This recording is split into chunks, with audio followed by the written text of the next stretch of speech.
Do you know, or are you aware of, whether your users are using their own personal accounts on your devices? Some organizations obviously are aware of this already and have policies around bring your own device. But here's one concern which I've observed and seen through looking at data from a recent incident. And that is that you can see in some malware data leaks, specifically information stealer leaks, that there is both personal and corporate information in that data. We started to do some digging into this and we realized that the most obvious scenario where this is likely to happen is because employees are coming into the office or using their corporate laptops at home and they are signing up the Chrome browser with their own personal Gmail account. And what's the big risk? Well, when you look at this information stealer malware data breach, the employees have been storing their business accounts to their personal Google email account. That's essentially where the biggest risk is going to come from businesses, because if somebody's personal account gets compromised, immediately, of course, that data is then exposed, and it will include both their personal information and, of course, it will include corporate information like their Microsoft 365 account.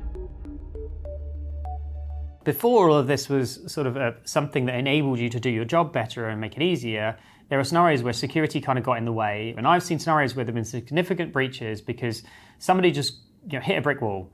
They had a PDF document, they wanted to get a spreadsheet out of that PDF document, they couldn't work out how to do it on their laptop, so they Google it. Let me go and have a look, what can I do? Here's this great PDF site where I can upload a PDF and it will give me the contents of that PDF that I can then just use.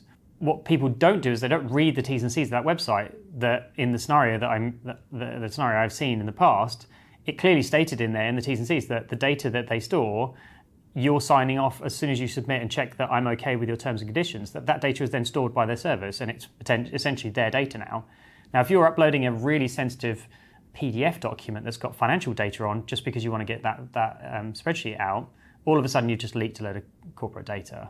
Of course, corporate policy, businesses should be thinking about how you restrict that sort of thing and making sure policies say that you shouldn't use your corporate laptop for this. When it comes to the sort of senior leadership of an organization, I've also been into board meetings where within a board, you'll often have directors within the company, but often you'll bring in somebody else outside of the organization, and they're normally called non-executive directors.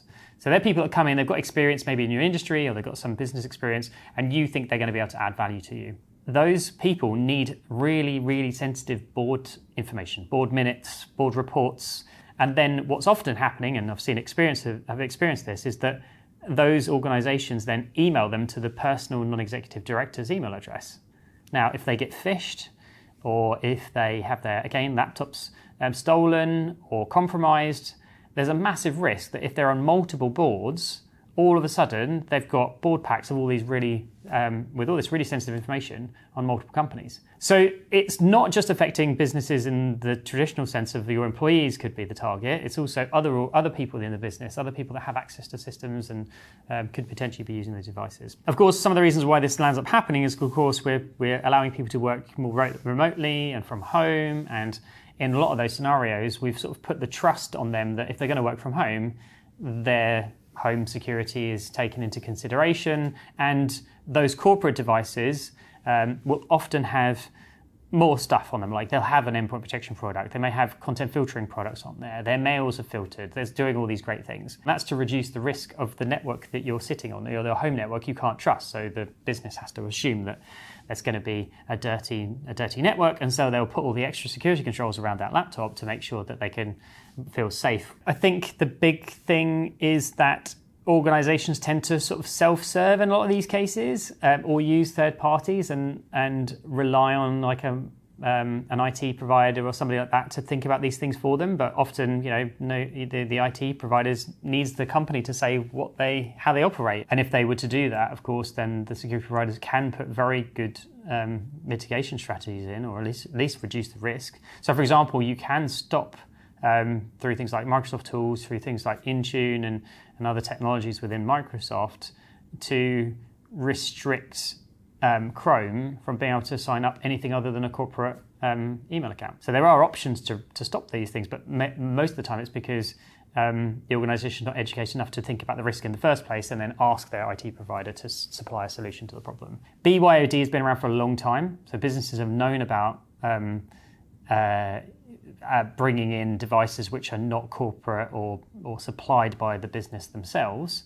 And in those scenarios, again, you go into that knowing that's the case, and you put all the relevant restrictions in, and you sort of mandate a level of security if they want to use their own device. Otherwise, they've got to use a corporate device, and they had to be issued with that device. The other big risk, of course, is that most organizations are not going to be issuing people mobile phones these days. It used to be a big thing in the past, but I think more and more businesses are kind of moving away from it and allowing people to use their personal phones for work.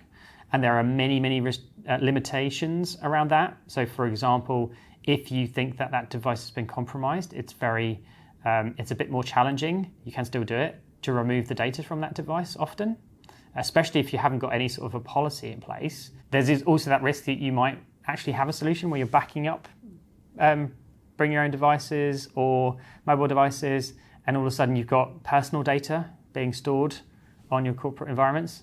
So there's a lot of things you kind of have to navigate when you're thinking about this challenge for businesses and what they can do to resolve it. But there are certainly things you can do. But there's not one thing you can do. There's not that one silver bullet. It's a lot of different things. It's implementing policies. It's making sure that you know who's using their own devices and make sure that you're mandating that they at least have AV and they at least patch those systems before they can come onto your network. Most people will want to do that anyway and will be happy to do that. It's just when it starts to bleed into what you want to back my data up, or you want to be able to access my machine, and no, I don't want you to do that. It's got all my personal photos on it like that. That's not what I want. So there's the policy element to it, there's the sort of technical controls, and then of course there's the misconfiguration. There's things you could be doing that you haven't quite configured yet that could enable you to reduce the risk both to your employees' data and also to the business's data. One other observation or thing to consider as an organization is, do you feel like your employees know how to raise a security incident, a security threat?